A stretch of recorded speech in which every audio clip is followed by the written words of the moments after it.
All right. I get it. I get it.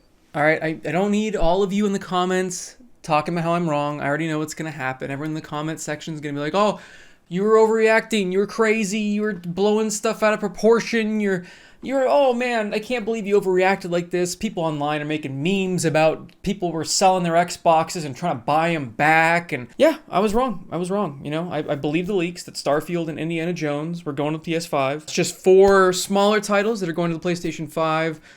Presumably going to the PlayStation 5. And again, this is according to another leak what the 4 games are, but Hi-Fi Rush already has elements of other systems that have been found through data mining and stuff like that, where they found PlayStation and Nintendo shirts in the game. So they're going to be on those systems. Pentiment, some other indie game that was an exclusive for the Xbox, is going to be on the other game systems. Sea of Thieves, I mean, again, this is the leak. This could be wrong, but I mean, if Sea of Thieves went to another console, that makes sense because during the update, they're talking about games that are older. They're a couple years old now, and it makes sense to move them to other platforms because, I mean, let's face it, if you're going to play Sea of Thieves and you have an Xbox or PC, you've already played it, and it sure as hell wouldn't hurt the game to have a larger player base. And moving that over to PlayStation and doing cross-play, because they mentioned that as well. Cross-play, cross-save, and cross-buy are things they're really focusing on. And Grounded, another multiplayer co-op game. If they do cross-play, they do cross-save somehow with PlayStation 5 and Xbox, that'd be great. That'd be wonderful again. Just injecting these multiplayer-focused games with a larger player base, allowing you to play with your friends that are only on PlayStation if you have an Xbox, that's great. And that's a lot of what they talked about during this business update. Which leads me to thinking that I wasn't completely wrong. Even though they say that hardware is critical to what they believe in, even though they say that Xbox is the best place to play games, even though they say they're looking forward to the next generation when they got the roadmap already, they're going to show off some new hardware during the holiday, they still backed up a lot of the things I was saying.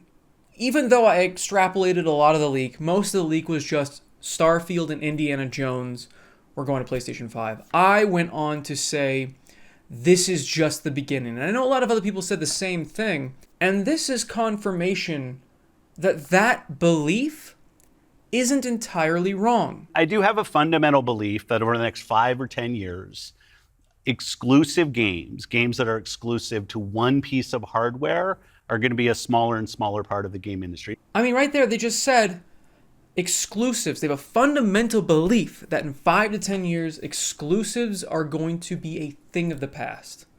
They're going to be not a big deal. They're not going to be as much of a thing anymore. And, you know, that again, that's not a bad thing in my opinion, especially since they say that they believe that consoles need to be selling themselves to you based off their merits, not just the games you can play on only that system. It's not about one device. It's not about games in service of a device, but rather the devices that people want to play on should be in service of making the games as big and popular as they possibly could be.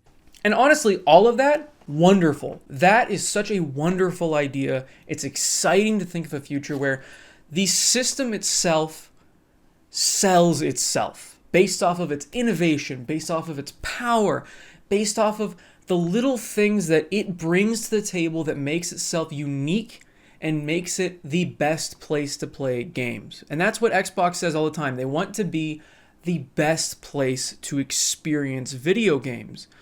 And how they did that was with quick play. They did that with, in my opinion, I love their controller. I love the fact that you can take the batteries out of it. I like a lot of the different things about the Xbox. PlayStation 5, they brought that innovative controller to the table. I love those triggers. The adaptive triggers are so much fun when games actually use them. The touchpad, nobody really uses it, but it could be used for cool things. The way it uses rumble, the way it has sound coming out of it, and how all of these different things combined can really immerse you into the game that Xbox does not have. And then Nintendo, they bring their own thing to the table with the fact that you can play them on the go. You're taking the entire console with you. You go home, you slot it in the little thing, and you play it on your TV at home. It's amazing. And those are all unique experiences, and they all bring unique things to the table. And that is what should be selling you on the system, not, oh, I can only play God of War on my PlayStation. Oh, I can only play Mario on my Nintendo system. I can only play Halo and Gears of War and Starfield and whatever they make exclusive on the Xbox. That's not how they see the future, and that is a bright future, in my opinion. That is how it should be, because exclusives are anti-consumer. And I know a lot of people took issue with me saying that exclusives are anti-consumer, but it doesn't make any sense why you would defend them. If you can't play a certain game just because it's on another system, you don't want that system because it's more powerful. You don't want it because it's more unique. You want it so you can play a game on it. That doesn't seem very pro-consumer to me. I don't know how that would be. It doesn't make any sense. It's pro-competition for the companies. It's very good for those companies. It's great for Sony that they have God of War. It's great for Microsoft that they have their exclusives. Nintendo has a bajillion. Those different things are great for the companies. They're not great for us. You can't just own one console and get all the games. But that is what they talked about in this update as what they think the future is going to be.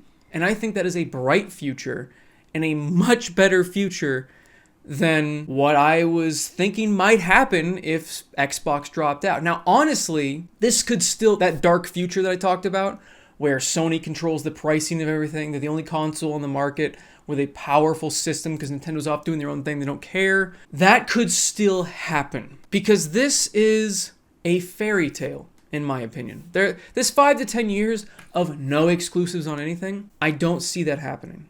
I just don't. I like the idea of it. The idea is wonderful, like I said, but it's a bit of a fantasy to believe that Sony is going to suddenly just start putting their exclusives on the Xbox. Now, they're probably going to start putting them on the PC a lot more because they're getting a lot of money from there. Nintendo is not going to do any of that. They just don't. They're stubborn. They barely let people start making gameplay videos off of their games without doing like a DMCA takedown or demonetizing it or doing some weird stuff. Nintendo is always behind on everything, so they will be the last to do it if they ever do it at all. I could see Nintendo holding on to their IPs forever, indefinitely. So until you somehow get Sony and Nintendo to just start making their IPs multi-platform, that wonderful utopian future of, oh, the consoles have to sell themselves, not the games. It's not going to happen. And if Microsoft keeps thinking that that future is a definite thing, we could see the end of the Xbox console. We could.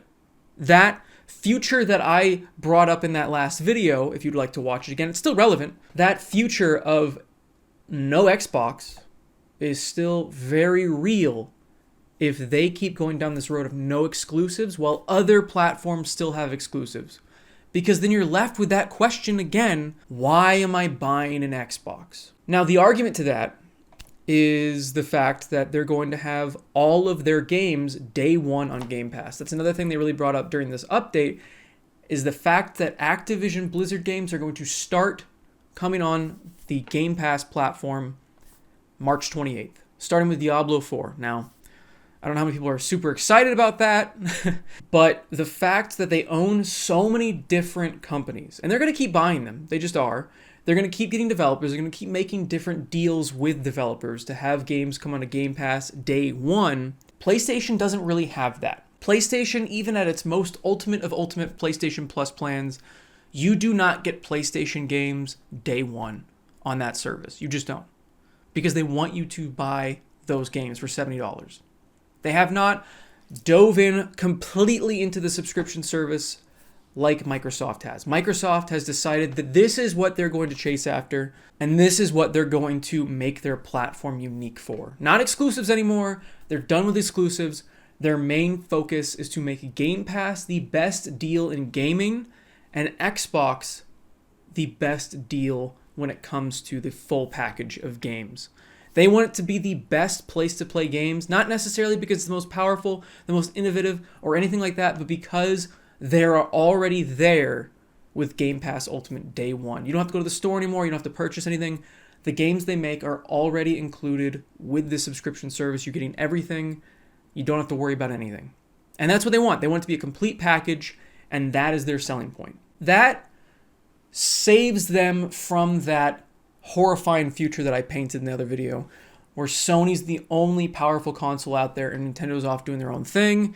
But for how long? That's the real thing. Because if they don't continue to make Game Pass the best deal in gaming, then there is zero reason to own an Xbox. If they don't start putting out better games for Game Pass, they are going to lose market share. They're talking about how they want to move their titles on to other platforms because of what they have that they don't currently have, which they're not saying it out loud, but what they're saying is they don't have those players. When we think this is an interesting point in time for us to use what some of the other platforms have right now to help grow our franchises. So we're going to do that. They're missing a large chunk of the console market share because the PlayStation is outselling them 3-1. And because of that, they want these other titles like Sea of Thieves, Hi-Fi Rush, and I'm sure future titles to have more people playing them, to be buying them, to be purchasing them, to be buying microtransactions inside of them, providing a larger audience for these games, to entice more developers to, yes, join Game Pass, but also we're going to put you on other platforms as well. We're not going to pigeonhole you only into Xbox, where it has a smaller market share than PlayStation and Nintendo. We're going to put it everywhere. And that's why we're going to see Hi-Fi Rush on the Switch. We might see Sea of Thieves on the Switch. I don't know how well that's going to run. But we're going to see a lot more multi-platform games because they want to entice developers to join Game Pass while also showing, hey, we're not going to stop you from going to those other platforms. They're going to continue to give value to Game Pass by having those games included with your subscription service, but on those other systems, you can purchase those games. So you're still not going to lose money as a developer. You're going to attract more developers. Microsoft wants Xbox to be the best place to play games, so they need as many developers as possible developing for that system, so it has the largest library, and that's how they're going to compete. It's an interesting way to compete. It definitely does. Like I said, it has those pitfalls of if Game Pass starts increasing their prices too much, it's no longer the best deal in gaming. There's no reason to own it. We could see the death of the Xbox console. But we've seen what PlayStation is doing with PlayStation Plus. It's really not that impressive, in my opinion. You're not getting games day one still. It's going up in price faster than Game Pass is. If people do like what Xbox has to offer, they do like the companies that Microsoft has, and they don't care about the exclusives in PlayStation, we could still see a lot of people getting an Xbox, sticking with Xbox, and it continuing to apparently doing better than ever. Now, they are saying that they have the highest levels of users of all time, but they're including PC, they're including the cloud, along with Xbox. Now, I don't think the cloud is really having that many players. I don't know if you've used it. It's okay at best. So it really is still a lot of people on Xbox, but you know, they are including PC and they're inflating numbers a little bit. And the population of gamers has also grown over the years, I would argue, as gaming has become more mainstream, and it is still the most profitable entertainment sector out of all of them. So anyway, to wrap that up, the death of the console of Xbox isn't here yet, but if they don't properly set things in motion, if they don't properly keep pricing level and not go too crazy, we could see the end of it. So hopefully they do things correct. Again, I want to see as many competitors as possible. I would still love to see another system join the market to add to the competition. Let me know what you guys think down below in the comments. Do you think their utopian view of the future of systems is what's going to happen?